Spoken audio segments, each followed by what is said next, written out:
مفتی صاحب ہمارے ایک بھائی نے اپنی بیگم کو غصے میں 3 طلاق دے دی, ان کے چھوٹے چھوٹے بچے ہیں, وہ اپنی بیگم کو دوبارہ اپنانا چاہتے ہیں, کیا کریں؟ بھائی طلاق دینے کے بعد اپنا نہیں سکتے, سمجھ رہے ہو؟ 3 طلاقیں دے دی, ختم ہو گیا معاملہ. ان کی خاتون عدت کے بعد بغیر کسی شرط لگائے کہیں اور مرد سے نکاح کریں, پھر چاہیں تو اسی کے ساتھ زندگی گزاریں, اور اگر چاہیں تو اس سے طلاق مانگ کے عدت کے بعد پہلے شوہر سے نکاح کر لیں. یہ جائز حلالہ ہے, اس کے ناجائز ہونے کی کوئی دلیل قرآن و سنت میں نہیں ہے. جو ناجائز حلالہ ہے وہ ہے جب شرط لگا کے ایگریمنٹ کر کے نکاح کیا جائے. آج کل لوگ حدود شریعت سے واقف نہیں ہوتے, بس ہر حلالے کو کیا کہہ دیتے ہیں؟ حرام. تو یہ ایسا نہیں ہے. شرعی حدود سے ہمیں باہر نکلنے کی اگر علی الاطلاق حلالہ حرام ہوتا تو قرآن میں اس کا تذکرہ نہ ہوتا.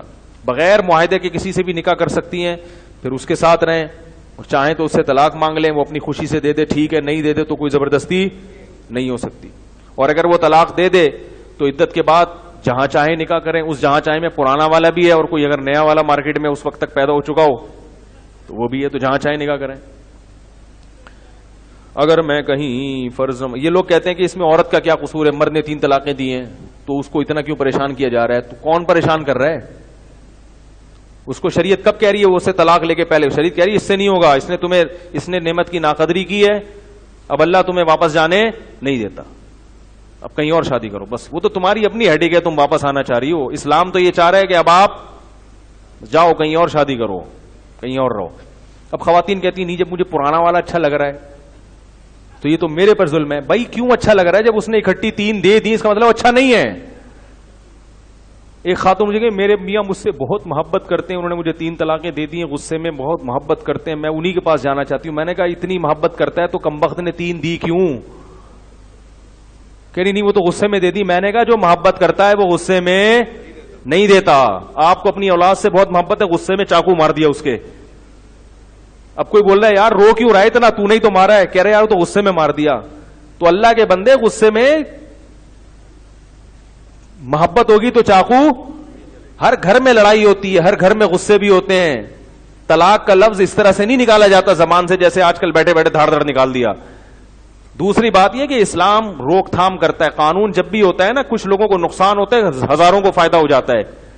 تو اسلام نے طلاق کا اتنا سخت سسٹم اس لیے رکھا ہے کہ ایک مرد جب دے گا نا, اور جب پتا چلے گا واپسی کا آپشن ختم, تو 100 کو عبرت حاصل ہوگی. 100 کو کیا ہوگی؟ عبرت حاصل ہوگی. تو اس لیے جس مرد نے بیوی کو اکٹھی 3 طلاقیں دے دیں تو غیرت کا تقاضا یہ ہے کہ عورت اس کے پاس جانے کی کوشش نہ کرے, بولے ختم, بس تم نے جو کرنا تھا نا غصے میں کر لیا ہے. اور میں ان سے یہ بھی کہتا ہوں جس نے غصے میں اب یہ کر لیا تو کیا گارنٹی نہیں ہے کہ دوبارہ بھی کرے گا, وہ دوبارہ بھی دے گا. وہ جیسے پہلی دفعہ غصے میں پاگل ہوا ہے, دوسری دفعہ بھی غصے میں پاگل ہو سکتا ہے. تو اللہ کہتے ہیں ایسے پاگلوں کے لیے شادیوں کا حکم ہے ہی نہیں. نکاح کے بعد تو بڑی برداشت کے ساتھ زندگی گزاری جاتی ہے. پاگل لوگ شادی, بہت سے لوگ آتے ہیں, میں کہتا ہوں تم شادی نہیں, میں ان کو منع کرتا ہوں آپ شادی نہیں کرو, آپ پاگل ہو. میں ان سے منع کر دیتا ہوں, میں کہتا ہوں آپ 4 شادیاں آپ تو ایک بھی نہیں کرو, کیونکہ نکاح کے بعد بڑا برداشت چاہیے بھائی, بڑی برداشت کرنی پڑتی ہے. کون آ گیا, کیسی مل گئی, کس طرح کی ڈیزائن ہے اس کا, ٹھیک ہے. اور عورت کو بھی برداشت کرنا پڑتا ہے. عورت کو بھی چاہیے میاں کو برداشت کیا کرے تھوڑا سا, ایک دم بات بات پہ طلاقیں مانگنا شروع کر دیتی ہیں. Message TV. This is your channel. This is your channel.